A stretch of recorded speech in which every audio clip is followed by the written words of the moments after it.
Sumatera Utara. Selamat sore pemirsa. Sumatera Utara hari ini kembali hadir menjumpai Anda edisi Sabtu 1 April 2023. Kali ini bersama saya Ahmad Rafiq. Saya Dara Putri Novalini. Sejumlah informasi teraktual seputar Sumatera Utara telah dirangkum tim redaksi kami untuk Anda. Dan inilah berita selengkapnya.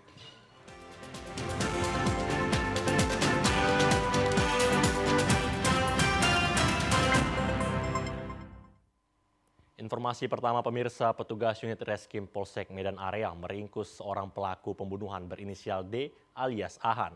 Pelaku ditangkap karena diduga terlibat penganiayaan terhadap seorang pria Parubaya hingga meninggal. Warga Jalan Selam, Kecamatan Medan Denai dihebohkan dengan ditemukannya sosok mayat pria Parubaya bernama Wo Chat Foi di dalam parit. Setelah dilakukan penyelidikan dan penyidikan petugas unit Reskrim Polsek Medan Area, akhirnya dapat mengungkap kasus tersebut. Korban diduga tewas akibat dianiaya karena ditemukan sejumlah luka pada bagian tubuhnya. Kapolsek Medan Area Kompol Ali Irsan Hasibuan menjelaskan, kronologi kejadian saat itu korban sedang berada di warung untuk membeli makanan. Secara tiba-tiba pelaku datang dan menuduh korban sebagai pencuri sepeda motor dan langsung melayangkan pukulan. Perkelahian antar keduanya tidak terelakkan hingga akhirnya korban didorong pelaku dan jatuh ke parit. Mengetahui korban tewas, pelaku melarikan diri dengan membawa kabur uang berjumlah Rp220.000 yang terdapat di dalam saku celana korban. Tidak berselang lama setelah kejadian, pelaku akhirnya diringkus petugas unit Reskrim Polsek Medan Area di rumahnya di Jalan AR Hakim, Kota Medan. Pelaku dijerat dengan pasal 338 KUHP tentang pembunuhan dan terancam hukuman di atas 7 tahun penjara. Yang terlebih dahulu berantem satu lawan satu, kemudian berakhir dengan pemukulan yang dilakukan oleh tersangka terhadap korban dengan menggunakan kayu. Setelah berantem, ditunjangkannya si korban ke dalam parit, sudah tersungkur mau bangkit, dipukul pakai kayu, kemudian sudah tidak berdaya dalam kondisi telungkup, dibukakan celana dengan kedua tangannya, ditarik celananya itu, dan diambil uangnya Rp220.000. Kemudian ditinggalkan korban itu, mayat itu dalam keadaan telanjang tanpa busana, demikian. Sementara itu, unit Reskrim Polsek Sunggal bergerak cepat menangkap juru parkir liar yang menganiaya sopir taksi online di Medan. Inilah detik-detik unit Reskrim Polsek Sunggal saat melakukan penangkapan terhadap juru parkir liar yang melakukan penganiayaan kepada supir taksi online di Jalan Dr. Mansur Medan kemarin. Juru parkir ditangkap unit Reskrim Polsek Sunggal saat sedang berboncengan dengan temannya. Polisi yang berpapasan dengan pelaku penganiayaan langsung mengamankan tanpa perlawanan. Saat ditangkap, pelaku mengakui perbuatannya di depan personil Polsek Sunggal. Peristiwa terjadi saat sopir taksi online tidak berkenan membayar sejumlah uang kepada juru parkir saat sedang menurunkan penumpang. Kapolsek Sunggal Kompol Chandra Yuda Pranata mengatakan, akibat penganiayaan tersebut sopir taksi online mengalami luka robek di bagian kepala. Supir in-driver ini menurunkan penumpangnya di Jalan Dr. Mansur. Kemudian sesaat setelah menurunkan penumpangnya ada peneguran antara tersangka dengan korban Ilham karena adanya adu mulut yang kurang baik perkataannya. Supir ini memutar balik, kemudian si tersangka menghampiri supir dan terjadilah 351 seperti itu. Korban sendiri mengalami luka di muka belakang telinga. Untuk mempertanggungjawabkan perbuatannya, pelaku diancam dengan pasal 351 KUHP tentang penganiayaan dengan ancaman hukuman pidana penjara 2 tahun 8 bulan. Pemirsa, sejumlah pedagang petasan di bulan suci Ramadan mengaku merugi akibat beberapa dagangan yang mereka jual disita pada razia yang dilakukan petugas kepolisian. Pedagang petasan di sepanjang Jalan William Iskandar, Pasar Lama, Panyabungan, Kabupaten Mandailing Natal dirazia sejumlah anggota kepolisian yang berpakaian preman dari Satuan Reskrim Polres Mandailing Natal. Razia petasan yang dilakukan petugas ini bertujuan agar masyarakat yang menjalankan ibadah sholat tarawih dan tadarus tidak terganggu dengan suara petasan dengan ledak yang tinggi tersebut. Para pedagang petasan ini mengaku merugi karena petasan yang memiliki daya ledak tinggi yang mereka jual disita petugas. Pedagang petasan di Jalan Protokol Panyabungan ini mengaku tidak mendapatkan untung dari penjualan petasan lagi karena sebagian petasan sudah disita polisi.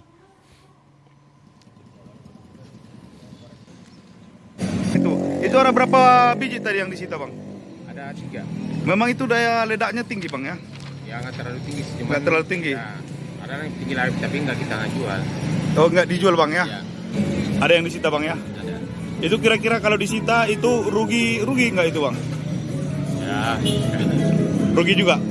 Itu Razia pedagang petasan di sepanjang jalan protokol ini bertujuan untuk menjaga kekondusifan Kamtibnas selama bulan suci Ramadan. Gubernur Sumatera Utara Edi Rahmayadi melaksanakan peletakan batu pertama di lahan yang akan dijadikan lokasi sport center di Jalan Sultan Serdang, Desa Senel, Kecamatan Tanjung Morawa, Kabupaten Deli Serdang. Kegiatan itu mendapat penolakan dari kelompok tani. Pada saat Gubernur Sumatera Utara Edi Rahmayadi meletakkan batu pertama pembangunan sport center, mendapat penolakan dari warga petani yang berdampak penggusuran yang dilakukan petugas Satpol PP beberapa waktu lalu.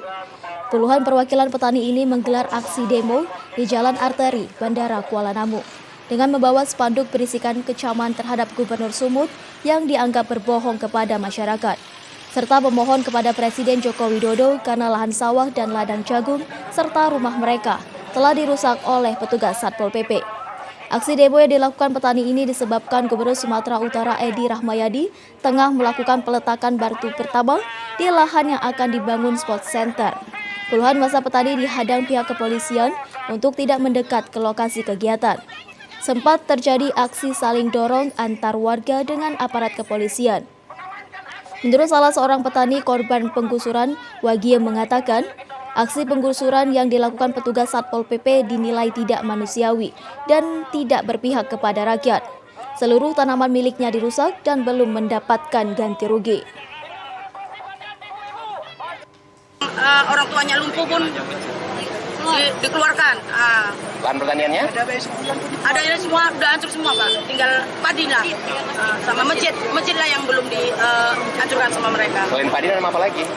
Jagung, semua lah, Pak. Pisang, timun. Ibu kegiatan berapa menggarap di situ kalau Ibu? Kalau saya dari mulai bapak saya, Pak. Waktu penggusuran yang sebelumnya juga digusur juga sebelum yang terakhir? Belum ada. Kalau kami terakhir, penggusuran terakhir, Pak. Nggak ada terima ganti rugi sama Belum ada terima ganti rugi sampai detik ini. Sementara itu, Sekretaris Kelompok Tani Sejahtera Deli Bersatu, Pahala Napitulu mengatakan, terkait masalah legalitas keabsahan kepemilikan tanah lahan sport center masih diragukan. Aksi yang dilakukan kelompok tani tersebut bertujuan untuk membatalkan peletakan batu pertama pembangunan sport center. Untuk di tempat itu yang kami ketahui, tidak diperkenankan menerbitkan sertifikat HGU yang kami ketahui dari analisa surat. Lalu kemudian Gubernur menyatakan bahwa ada sertifikat HGU yang aktif. Pertanyaannya, kapan terbit? Kapan? Tunjukkanlah kepada masyarakat, tunjukkanlah kepada peradilan gugatan yang sedang dibuat oleh salah seorang warga yang bernama Yan Rosa Lubis. Supaya artinya dibangun komunikasi. Pemirsa, sejumlah fasilitas Masjid Abror di Desa Panyabungan Jai, Mandailing Natal rusak akibat diterjang luapan sungai Aik Mata setinggi 50 cm. Tingginya intensitas hujan yang mengguyur wilayah Kabupaten Mandailing Natal mengakibatkan Aik Mata yang berada di tengah kota Panyabungan meluap dan menghantam fasilitas Masjid Abror. Hantaman air hujan disertai kayu gelondongan menyebabkan MCK dan tempat pengambilan air wudhu di masjid ini rusak. Banjir setinggi 50 cm di Masjid Abror ini juga merendam peralatan masjid, sehingga warga yang hendak berbuka puasa bersama dan menunaikan sholat maghrib terganggu. Banjir yang datang secara tiba-tiba dari hulu sungai Aik Mata ini juga merusak 3 drainase di Kelurahan Panyabungan. Banjir meluap dari Bondar Maino. Oh, dari Bondar ini Pak ya? Bondar air mata dan Bondar air Maino. Meluap dia. Meluap dia Pak ya? Jadi biasanya kalau banjir begini, berapa sentimeter air yang masuk ke dalam masjid Pak? Sekitar berapa lah? 50 lah. Ada 50 cm Pak ya? Sampai 40. Nah, pengorekan lah Bondar Maino kan. Pengorekan. Kasih benteng ini. Ini kan kiri kanannya enggak dibenteng kan. Pemirsa, sejumlah warga korban penggelapan pajak kendaraan bermotor di UPTD Samsat Panggururan, Samosir melakukan unjuk rasa damai yang mendapat pengawalan dari personil Polres Samosir dan Koramil 030210 TU. Unjuk rasa tersebut dimulai dengan orasi dari Taman Sitolu Kai Hobro menuju Mako Polresta Samosir. UPTD Samsat Panggururan hingga terakhir di kantor DPRD Samosir berlangsung damai. Aksi unjuk rasa menuntut kepastian penyelesaian penipuan dan penggelapan uang para wajib pajak yang dilakukan oknum petugas Samsat Panggururan.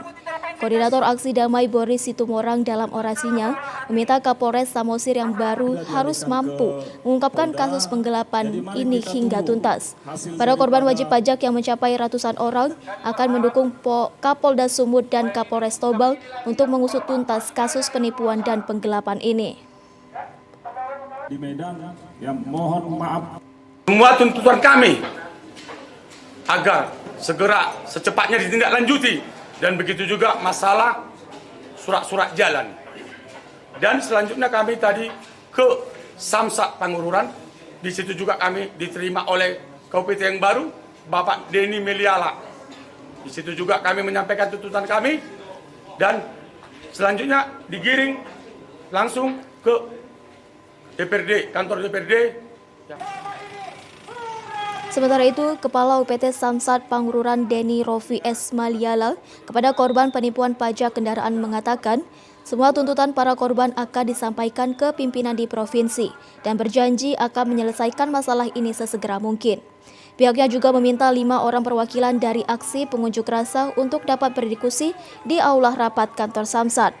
Selanjutnya para pengunjuk rasa tiba di kantor DPRD Samosir dan diterima kabak persidangan dan perundang-undangan serta sekretarian DPRD Samosir Yen Rusmen Siah Malau. Pihaknya menyampaikan permohonan maaf, anggota DPRD tidak dapat hadir untuk menerima para pengunjuk rasa karena sedang bertugas di luar kota. Para pengunjuk rasa membubarkan diri secara damai. Menuntut pokok pajak juga ikut diputihkan. Tidak hanya dendanya diberi keringanan, tapi pokok pajak juga ikut diputihkan. Kedua, masalah surat-surat, arsip-arsip, ada beberapa ditemukan di rumah almarhum, dan sekarang status berkas-berkas tersebut adalah barang bukti, masih diproses oleh pihak kepolisian. Jadi berkas tersebut belum bisa kita serahkan kepada masyarakat. Nanti saya akan koordinasi dengan Bapak Kanil Raiden bagaimana caranya masyarakat agar bisa membawa kendaraannya tanpa ada hambatan. Maksudnya kalau keluar kota tidak ada unsur-unsur yang lain bisa diapakan. Kita koordinasi nanti segera sama Pak Kanil Raiden bagaimana upaya yang bisa diberikan kepada masyarakat. Pemirsa, informasi menarik dan aktual lainnya akan kami hadirkan untuk Anda sesaat lagi. Tetaplah bersama kami di Sumatera Utara hari ini.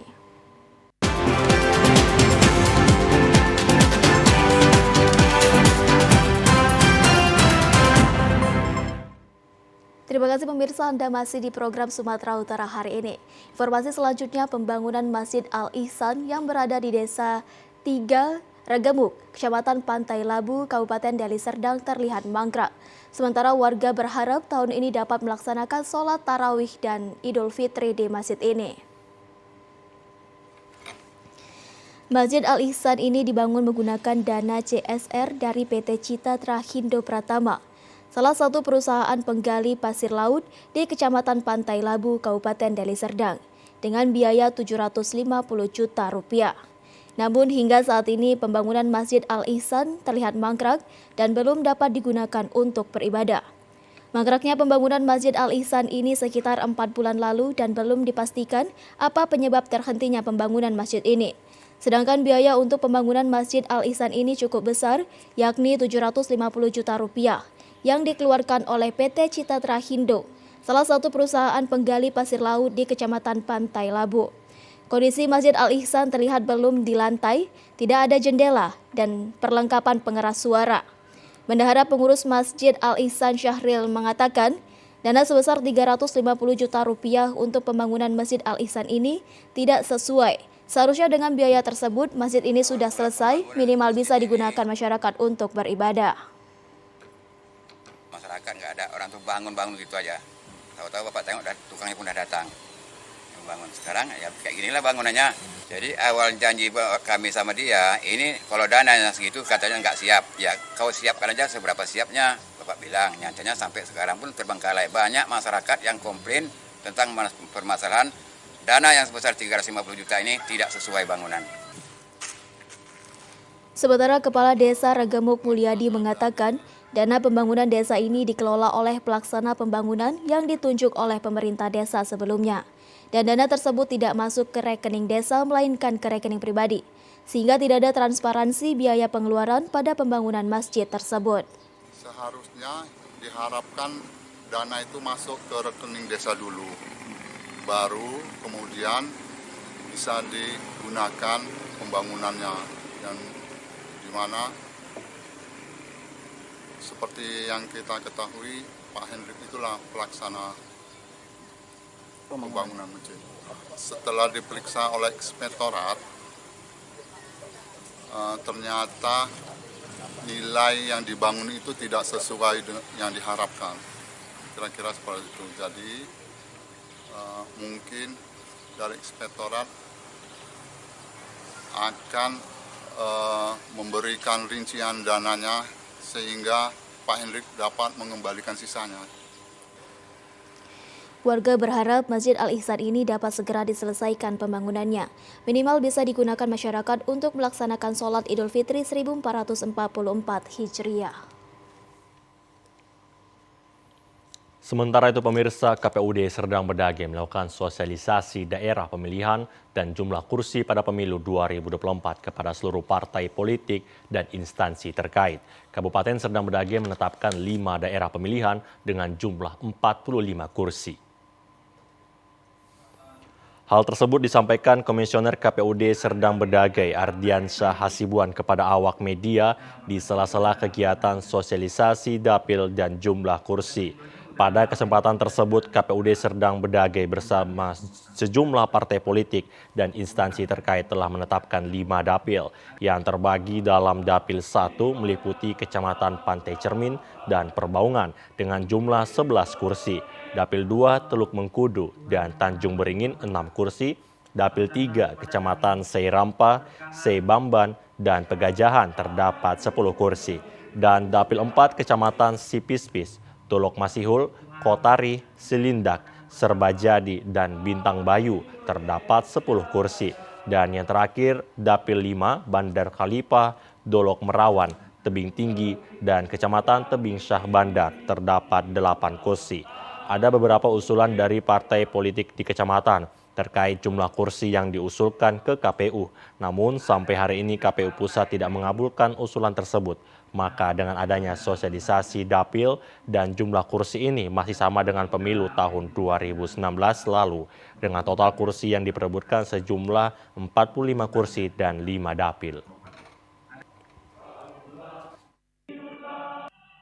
Sifatnya hanya sosialisasi dan mempertegas kembali bahwa daerah pemilihan Serdang Bedage itu seperti yang ditetapkan pada PKPU 6 tahun 2023 atau sama seperti dapil daerah pemilihan dan alokasi kursi tahun 2000 pemilu tahun 2019.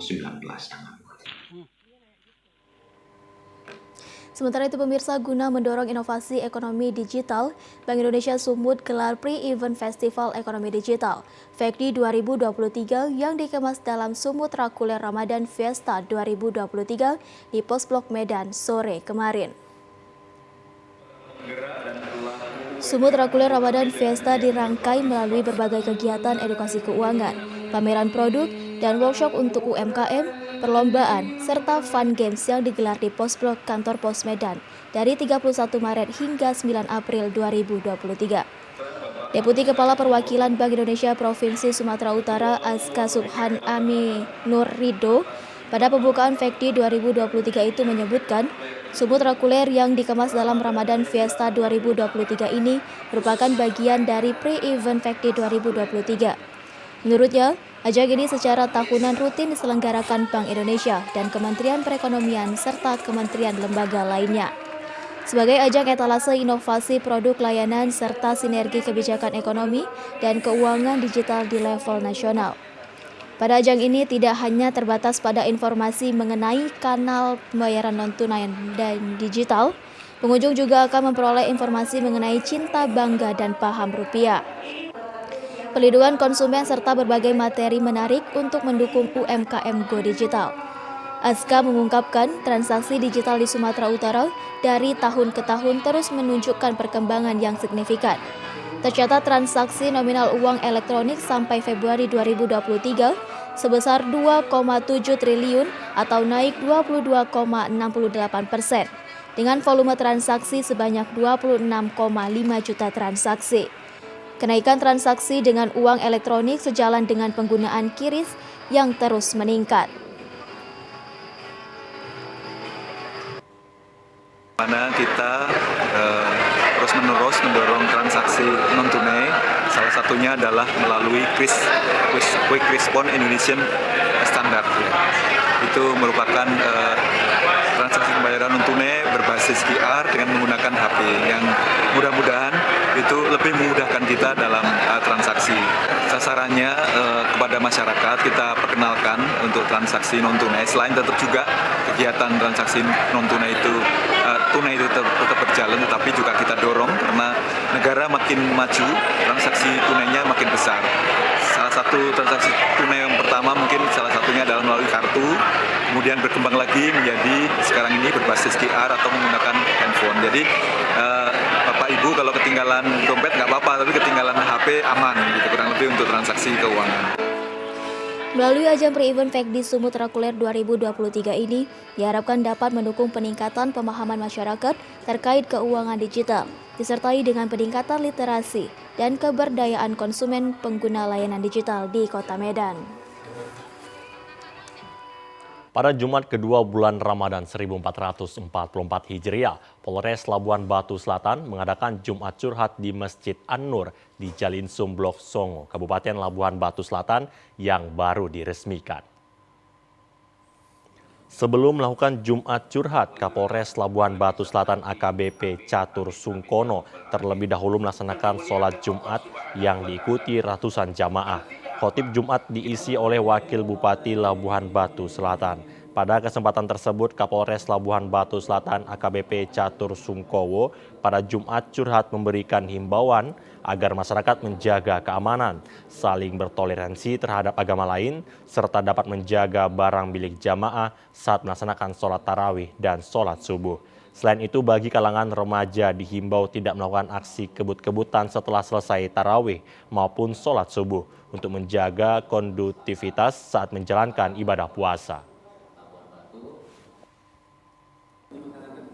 Pertama, jaga keamanan ketertiban masyarakat, kemudian toleransi kepada yang muslim maupun dengan agama yang lain, dan bisa menjaga barang-barangnya. Kemudian pada saat sholat tarawih maupun sholat subuh, jaga kendaraan maupun rumah yang ditinggalkan. Dan kepada adik-adik, jangan kebut-kebutan, barangkali setelah tarawih atau sholat subuh, jaga keamanan, keselamatan diri masing-masing. Sementara itu, Humas PT Nubika Damri Simatupang mengatakan masjid yang baru saja diresmikan oleh Wakil Bupati ini selain tempat melaksanakan sholat 5 waktu, juga akan diisi dengan pengajian Al-Quran agar anak-anak dapat memahami isi kandungan dalam Al-Quran.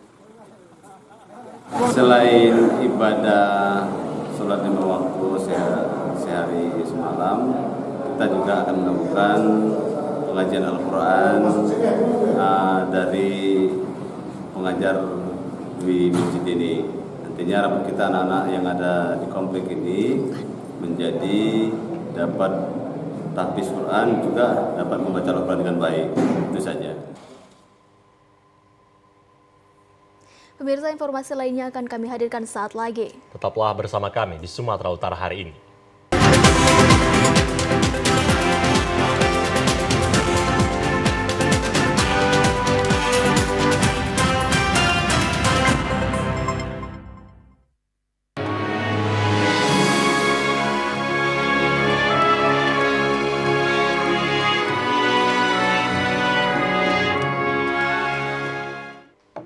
Terima kasih pemirsa, Anda masih bersama kami di program Sumatera Utara hari ini. Informasi selanjutnya, puluhan juru parkir liar di kawasan Ramadan Fair, Kota Medan diringkus petugas Satuan Reserse Kriminal Polrestabes Medan. Para jukir ini diduga telah melakukan pungli kepada pengunjung Ramadan Fair sebesar Rp5.000 hingga Rp10.000 untuk tarif parkir. Puluhan juru parkir yang kerap melakukan pungutan liar kepada para pengunjung Ramadan Fair Kota Medan menyebabkan masyarakat resah. Karena Wali Kota Medan Bobi Nasution telah menegaskan bahwa parkir di areal Ramadan Fair tidak dipungut biaya dan telah dijaga oleh petugas Dinas Perhubungan Kota Medan. Namun pungli berkedok parkir ini masih terus dilakukan oleh sejumlah oknum preman di kawasan tersebut. Menanggapi hal ini, petugas unit Pidum Satuan Reserse Kriminal Polrestabes Medan melakukan razia dan mengamankan puluhan juru parkir liar. Kasat Reskrim Polrestabes Medan Kompol Tengku Fatir Mustafa mengatakan, dalam aksinya tidak jarang para juru parkir liar ini memaksa para pengunjung Ramadan Fair untuk membayar tarif sesuai ketentuan mereka. Kedapatan tengah melakukan pungli, puluhan jukir ini akhirnya dibawa ke Mapolrestabes Medan guna pemeriksaan lebih lanjut. Hari ini kita juga melakukan penindakan di daerah yang terselenggara kegiatan Ramadan Fair. Di sana kami mendapatkan informasi masyarakat cukup resah dengan perlakuan para juru parkir liar, sehingga tim dari Polrestabes Medan dan jajaran melakukan penindakan terhadap 19 juru parkir liar. Yang saat ini kami lakukan pembinaan, juga kami memberikan pesan-pesan di mana agar tidak diulangi lagi perbuatan tersebut. Para juru parkir liar ini nantinya akan diberi pembinaan dan menandatangani surat perjanjian untuk tidak mengulangi perbuatannya. Jika kedapatan mengulangi perbuatannya, polisi akan menindak tegas dan menahan para juru parkir liar ini. Masyarakat dihimbau agar tidak ragu melaporkan jika masih terdapat pungli berkedok parkir di kawasan Ramadan Fair, Kota Medan. Ratusan warga yang berada di tiga desa Kecamatan Padang Tualang, Kabupaten Langkat mendapatkan berkah Ramadan. Perusahaan pengolahan kelapa sawit yang ada di desa mereka membagikan paket sembako lengkap sebanyak 450 paket sembako. Berkah Ramadan sangat dirasakan warga Desa Teluk Berohol, Desa Besilam Tuan Guru, dan Kelurahan Tanjung Selamat, Kecamatan Padang Tualang, Kabupaten Langkat. Sulitnya perekonomian pasca pandemi COVID-19, pembagian paket sembako ini merupakan hal yang sangat berarti bagi warga. Adapun paket yang dibagikan PT Mulia Tani Jaya ini berupa 10 kg beras, telur 1 papan, mie instan 1 kardus, minyak goreng, dan gula pasir. Pembagian paket sembako yang ada dilaksanakan di perusahaan pengolahan kelapa sawit ini merupakan kegiatan rutin setiap tahunnya untuk masyarakat sekitarnya, khususnya yang berada di seputaran pabrik. Sebagai bentuk rasa solidaritas perusahaan kepada masyarakat, tidak hanya itu, masing-masing desa juga mendapatkan 2 ekor lembu, khususnya saat perayaan Idul Fitri dan Idul Adha, sehingga seluruh warga desa bisa ikut merasakan kebersamaan di saat perayaan Hari Besar Umat Islam. Salah seorang warga Waginem mengatakan pembagian paket sembako yang ada dilakukan pihak perusahaan ini sangat ditunggu ratusan masyarakat desa karena sangat membantu terutama pada masa sulit seperti ini.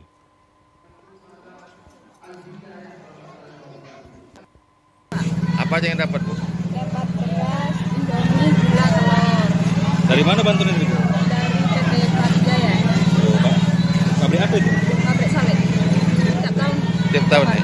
Ini mungkin ya rezeki juga dia kan, bagi-bagi kan biar mau rezekinya tiap tahun, nama tiap Sementara itu, perwakilan perusahaan Ahmad Syarif mengatakan sebagai bentuk rasa syukur dan saling berbagi di bulan yang penuh berkah ini, pihak perusahaan mendatangi 3 titik lokasi untuk pembagian paket sembako sebanyak 450 paket yang sebelumnya sudah didata oleh pihak desa dan kelurahan.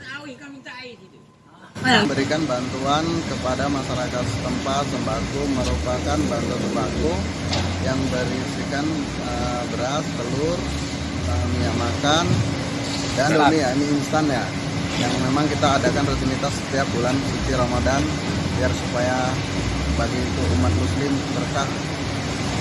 Sama kita lah semua bang untuk menjalankan ibadah puasanya, salinglah mendoakan agar supaya perusahaan kita lancar selamanya lah. Di 3 titik, lingkungan 1 kelurahan Tanjung Selamat, desa Dusun 40 Gohol, desa Islam Tuan Guru. Sementara itu pemirsa, Persatuan Tunanetra Indonesia Pertuni Sumatera Utara melaksanakan tadarus membaca Al-Quran dengan huruf Braille di bulan suci Ramadan.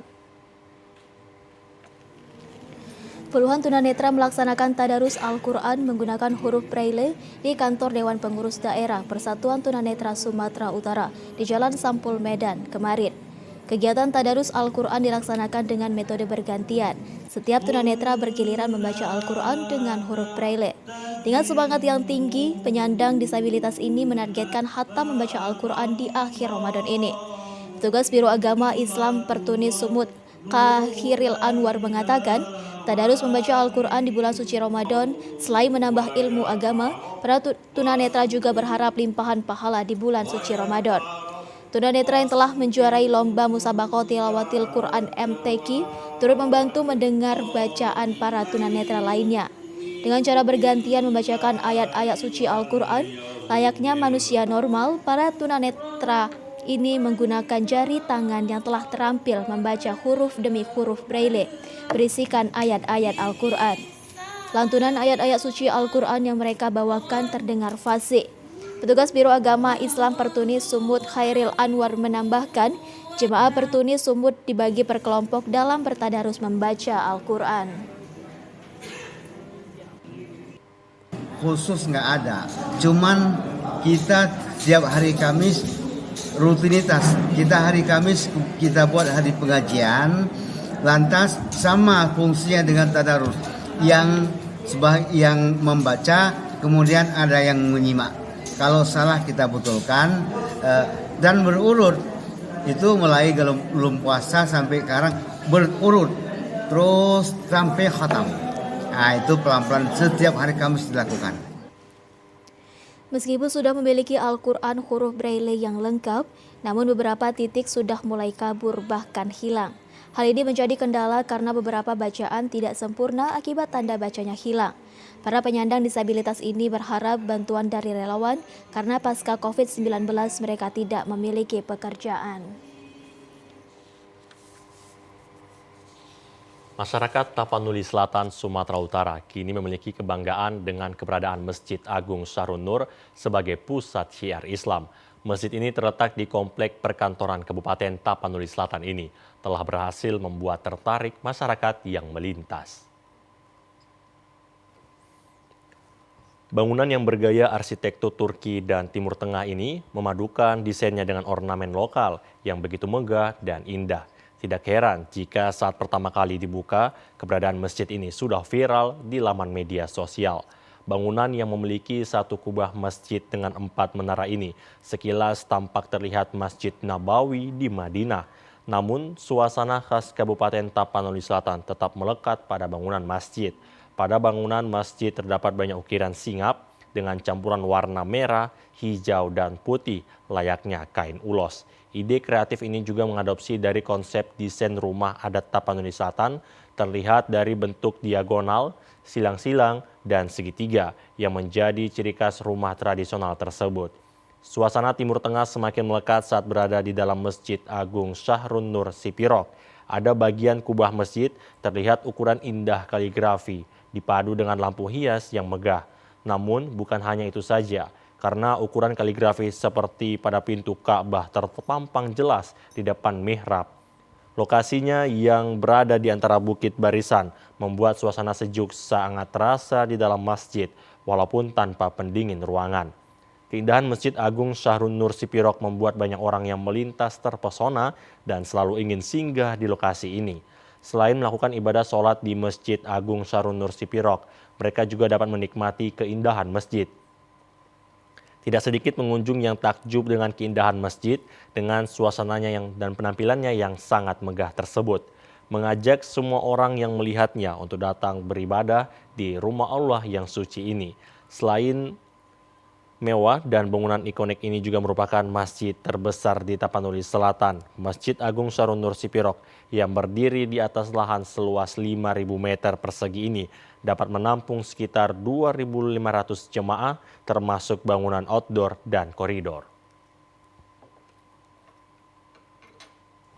Museum Perkebunan Indonesia adalah sebuah museum yang didirikan sebagai pusat informasi dan pendidikan tentang perkebunan yang ada di Indonesia. Museum ini berada di Jalan Prijan Katamso, Medan, Sumatera Utara. Museum Perkebunan Indonesia digagas oleh Sujai Kartasasmita sebagai sarana rekreasi dan pariwisata bagi masyarakat Indonesia dan mancanegara.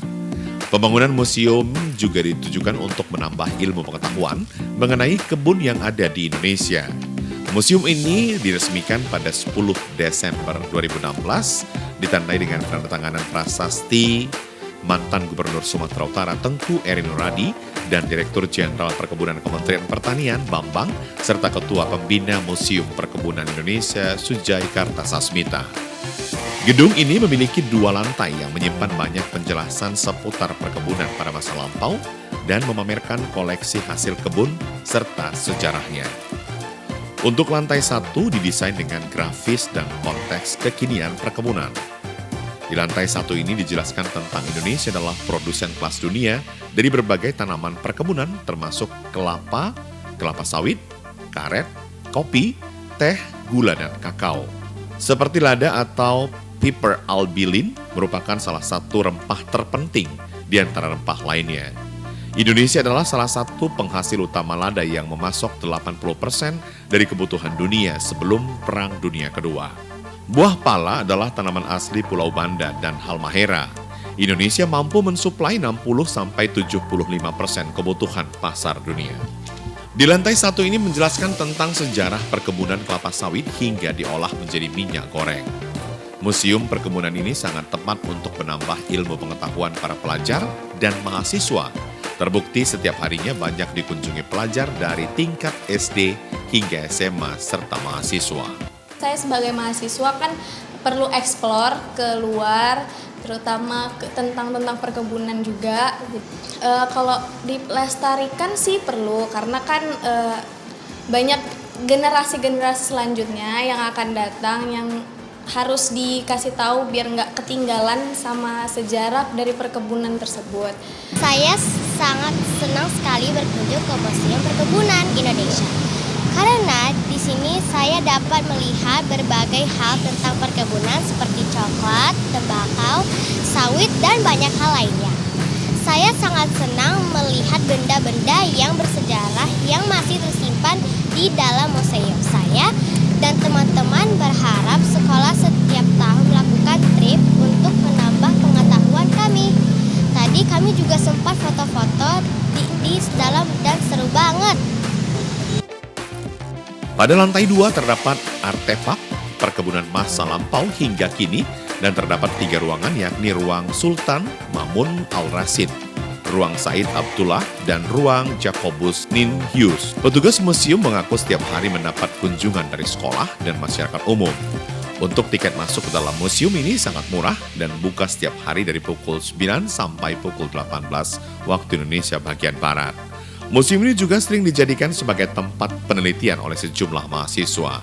Setiap pengunjung akan diberikan penjelasan tentang benda-benda bersejarah yang terdapat di dalam museum.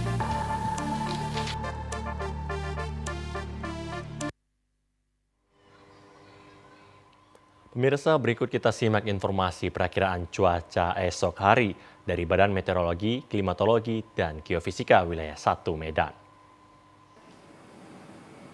Halo Sobat BMKG, bersama saya Lestari. Perakirawan BBMKG Wilayah 1 Medan akan menyampaikan informasi perakiraan cuaca dan hotspot untuk wilayah Sumatera Utara untuk hari Minggu 2 April 2023. Pagi hari, cerah berawan di wilayah Sumatera Utara.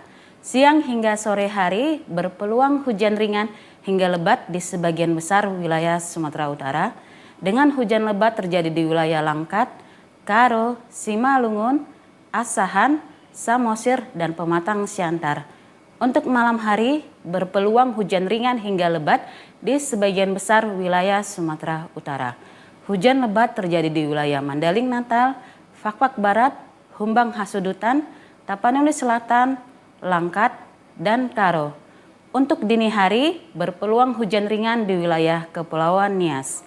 Suhu udara di wilayah Sumatera Utara diperkirakan 16 hingga 33 dengan kelembapan udara 65 hingga 98%. Angin bertiup dari arah timur laut hingga tenggara dengan kecepatan angin 10 hingga 30 km per jam. Titik panas di Sumatera Utara tanggal 31 Maret 2023 terdapat 5 titik panas, 3 di wilayah Labuhan Batu dan 2 di wilayah Tapanuli Tengah. Dihimbau kepada masyarakat untuk tetap waspada terhadap perubahan cuaca signifikan seperti hujan lebat dan angin kencang yang bersifat lokal di wilayah lereng barat, pantai barat, dan pegunungan, serta sebagian lereng timur Sumatera Utara pada waktu siang hingga sore hari. Demikian perakiraan cuaca untuk hari Minggu 2 April 2023. Semoga bermanfaat dan selamat menjalankan ibadah puasa dan terima kasih. Pemirsa, informasi tadi mengakhiri perjumpaan kita di Sumatera Utara hari ini. Mewakili kerabat kerja yang bertugas, saya Ahmad Rafiq. Saya Dara Putri Noval ini mengucapkan terima kasih atas perhatian dan kebersamaan Anda. Selamat sore dan sampai jumpa.